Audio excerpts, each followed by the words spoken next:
नमस्कार, good evening, Ram Ram, Radhe Radhe, जय श्री कृष्णा। आप सब 7 तारीख या 8 तारीख को एग्जाम दे रहे होंगे अपना सीटेट का। अब इस सीटेट के एग्जाम को देने का तरीका क्या होना चाहिए? तमाम तरीके के कंफ्यूजन होते हैं बच्चों के कि हम हर 30 क्वेश्चन के बाद अपनी ओएमआर शीट भरें या पूरा पेपर करके ओएमआर शीट भरें या हर क्वेश्चन के बाद ओएमआर शीट भरें। क्या करें? टाइम मैनेज कैसे किया जाए, पेपर कैसे सॉल्व किया जाए कि पेपर छूटे ही नहीं। सीटेट का पेपर जो कि अपने आप में लेंदी पेपर माना जाता है, सीडीपी और पेडागोजी की क्वेश्चन बड़े लेंदी होते हैं। मैथ्स की पेडागोजी, एसएसटी की पेडागोजी, इतने बड़े बड़े क्वेश्चन, आधे आधे पेज के क्वेश्चन, हालांकि जवाब आसान लेकिन पढ़ने में समय तो जाता है। क्या करना है हमें कि एक एक चीज प्रॉपर तरीके से हो पाए, कहीं कोई समस्या ही ना आए और पेपर में छूटे नहीं, क्योंकि नेगेटिव मार्किंग है नहीं। इस बार ही पेपर दें, तुक्का भी लगाना हो तो कैसे लगाएं कि पेपर आसान हो जाए, आराम से हर बच्चा पास हो जाए। तो भाई देखो, ट्रिक समझ लेना अच्छे तरीके से और वीडियो को अंत तक देख लेना। पहले तो भाई आपको रोट लर्निंग नहीं करनी है, अंडरस्टैंडिंग करनी है। अब कैसे पेपर अटेम्प्ट करना है उसको समझिए। सबसे पहले आप सीडीपी पढ़ोगे। सीडीपी में आपके 30 क्वेश्चन में से 28 क्वेश्चन ऐसे होंगे जिन पे आपको दिमाग ही नहीं लगाना पड़ रहा, सीधे निकल के आ रहे हैं। आपने उनको तुरंत ही अपनी बुकलेट में पेंसिल से टिक लगा लिया कि इसका ये उत्तर होगा। ठीक साहब? अच्छा, फिर आपने लैंग्वेज वाला पोर्शन देखा, उसमें देखा लैंग्वेज 1, लैंग्वेज 2 में जो आपका ज्यादा अच्छी पकड़ है उसमें भी वो क्वेश्चन जो आपको पहली बार में ही आ जा रहे हैं। पहले सीडीपी कॉन्फिडेंस बढ़िया रहे, अच्छा आया है पेपर, फिर लैंग्वेज उठाई, लैंग्वेज में भी वो क्वेश्चन जो पहली बार में आ रहे हैं उनको टिक लगा लिया। फिर लैंग्वेज 2 उठा लिए, उसके भी क्वेश्चन देख लिए। अब ये जो आपने पहली बार में इतना करा, उसके बाद आपका ईवीएस है या पेपर 2 है तो एसएसटी है, तो इसमें आप इन पेपर को मिड में रखना, अंत में मत रखना। मेरे कहने पे इनको किस में रखना? मिड में रखना। फिर ईवीएस में जो भी आ रहे हैं पहली बार में जो आ रहे हैं, मतलब आसान है कि ये तो 100% श्योर हूं मैं, होता ही होता है, या एसएसटी में मैं 100% श्योर हूं ये तो होता ही होता है, उनको टिक लगा लिया। फिर मैथ्स में देखा, मैथ्स में जो क्वेश्चन पहली नजर में ही क्लियर हो जा रहे हैं कि मतलब जिनमें कैलकुलेशन भी है, तो ज्यादा बड़ी कैलकुलेशन नहीं है, 2 मिनट की कैलकुलेशन है, आसान है। पेडागोजी का एनईपी 2020 एनसीएफ से है ना, टेसिलेशन से, वैन हिले से, ऐसे क्वेश्चन पूछे हुए हैं, आसान है, कर दिए। तो पहले चरण में इस सीक्वेंस में आपको चलते हुए वो क्वेश्चन करने होंगे इन सब के जो कि सबसे आसान है। सीडीपी, देन लैंग्वेज, देन उसके बाद आपका ईवीएस या एसएसटी, मैथ्स एंड में करना क्योंकि उसमें भी कैलकुलेटिव होता है, तो वो हिस्सा जो कि आपको एकदम से अच्छे तरीके से आ जा रहा है। और इतना पोर्शन अगर आपने 45 मिनट में सॉल्व कर लिया, जो आपको एक ही बार में आ जा रहा है और बहुत आसान है, पढ़ते ही 100% श्योर हूं आसानी से, तो जैसे ही 45 मिनट में आप इतना पोर्शन कर लेते हो, तो आप यकीन मानो आपके 70 क्वेश्चन 150 में से ऐसे होते हैं जो आप पहली बार में सॉल्व कर सकते हो, एक ही बार में, कोई डाउट ही नहीं होता। अगर किसी बच्चे ने पढ़ा है, पहली बात हो गई, तो इसका मतलब 70 क्वेश्चन लपेटे में आ गए। अब 70 क्वेश्चन 45 मिनट में तुमने पढ़ लिए, अब तुम्हें 5 मिनट लगेंगे, ऐसे सामने रखो, क्वेश्चन नंबर देखो, सीडीपी का दूसरे का तीसरा, लैंग्वेज 2, लैंग्वेज 1, बोले भैया मेरी लैंग्वेज 1, अच्छा मेरी लैंग्वेज 1 कौन सी है? मेरी लैंग्वेज 1 हिंदी है, तो मेरी 91 से 120 में आएगी, तो 91 से 120 में ही भरना, उसको भर के खत्म कर लिया।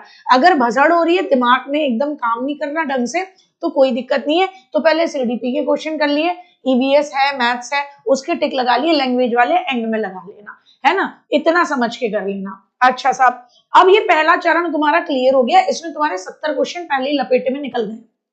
अब वो क्वेश्चन जिन पे तुम्हें डाउट था, उन क्वेश्चन पे पेंसिल से क्वेश्चन मार्क लगा लेना। मैं तो क्वेश्चन मार्क लगाया करती थी भाई, उन क्वेश्चन के सामने आगे में क्वेश्चन मार्क लगा लेती थी कि मुझे ये आते हैं लेकिन इनमें मुझे थोड़ा डाउट है। तो फिर दूसरे चरण में दोबारा इसी सीक्वेंस में घूमना और ये देखना दूसरे चरण में कि यार यहाँ पे कौन से डाउट वाले हैं, जिनमें क्या डाउट है, कितना डाउट है, उसको देखना, है ना। तो आप उनको 2 बार पढ़ोगे, 2 बार पढ़ने पे वो अपने आप क्लियर हो जाएंगे कि यही उत्तर है। फिर उनको भी आपने करा, ओएमआर भर ली हैंड टू हैंड। फिर सबसे एंड में जो लास्ट में क्वेश्चन आपके रह जाते हैं, जो आपने पढ़े ही नहीं, आपको लग रहे बिल्कुल अलग है, ऐसे सपोज करके मान के चलो कि ऐसे आपके 20 से 30 क्वेश्चन हैं। मैं मान के चलती हूँ कि एक आदमी जिसने, मैं हिसाब लगा के वो बता रही हूँ कि ऐसा बच्चा जिसने की लास्ट 10 दिन में पढ़ाई की है, उसके 30 क्वेश्चन ऐसे हैं जो बिल्कुल नए हैं। अब बताऊंगी कैसे करना होगा। पहले तो सीक्वेंस ये याद रखना। अब देखो भैया, अगर लैंग्वेज 1 ली है तो प्रश्न संख्या आपकी हिंदी है तो 91 से 120 होगी। लैंग्वेज 2 आपकी इंग्लिश है तो आपको लैंग्वेज 2 का जो ओएमआर में नंबर होगा वो 121 से 150 होगा। बच्चा क्या करता है कि लैंग्वेज 1 में हिंदी भरी, उसके तुरंत बाद इंग्लिश का ही जो लैंग्वेज 1 में रहता है 91 से 120 वाला हिस्सा, उसको भर के आ जाता है 121 से 150 में। तो ये याद रखना। मैंने आपको बताया हिंदी और इंग्लिश की जो बुकलेट मिलती है, तो लैंग्वेज 1 हिंदी, लैंग्वेज 1 की ही इंग्लिश, उसके बाद स्केल लगा देना कि यहां से लैंग्वेज 2 शुरू हो रही है।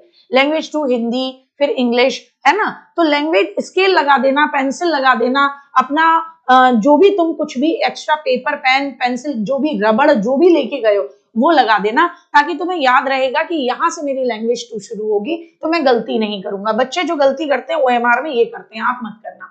अब देखो भैया, अब जो मेरी स्टाइल में जो करना है वो क्या करना है, कैसे एक ही बार में क्वेश्चन आएगा, टैग वर्ड्स का प्रयोग करना है। जो भी उत्तर दो वो चाइल्ड सेंट्रिक उत्तर देना है, बच्चे को भगवान मानना है। बच्चा फेल हो रहा है, कोई बात नहीं, तुम्हारी गलती है, मतलब तुम्हारी से व्यवस्था का पैटर्न गलत है, परीक्षा की प्रणाली गलत है, पढ़ाने की प्रणाली या पद्धतियां गलत है। अगर बच्चा क्लास में शोर नहीं करेगा तो क्लास बोरिंग होगी।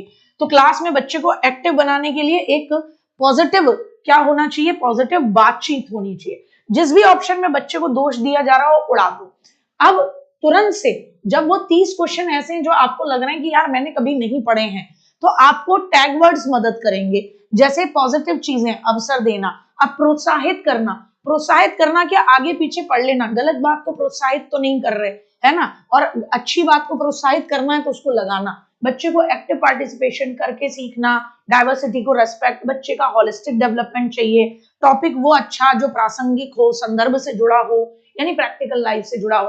नेगेटिव टैग वर्ड्स को काट देना, केवल, मात्र, सिर्फ, रटना, याद करना, कठोर अनुशासन, दंड देना, इनको तो देखते ही उड़ा देना कि नहीं ये तो होंगे ही। अब क्योंकि सीटेट में आपकी नेगेटिव मार्किंग नहीं है तो कोई भी क्वेश्चन छोड़ना नहीं। लेकिन कुछ बच्चे क्या करते हैं फिर एंड में ए बी नहीं यार, थोड़ा सा अपने लिए समय निकाल लेना, निकल जाएगा। मैंने जो तरीका बताया उससे पूरा समय निकलेगा। पहली बार में वो क्वेश्चन करो जिनको देखते ही आपके समझ में आ गए, दूसरी बार में जिनको 2 बार पढ़ने की जरूरत है। हाँ,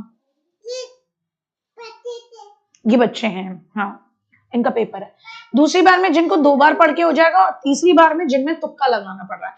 तो तुक्का अंधाधुंध नहीं लगाना, और ओएमआर में अपने option hand to hand fill करना। भाई अगर कोई ये सोच के बैठ रहा है मैं सबसे एंड में करूंगा, समय नहीं बचता और बच्चे को पता भी नहीं लगता, फिर वो पैनिक करता है, सब मेहनत बर्बाद हो जाती है।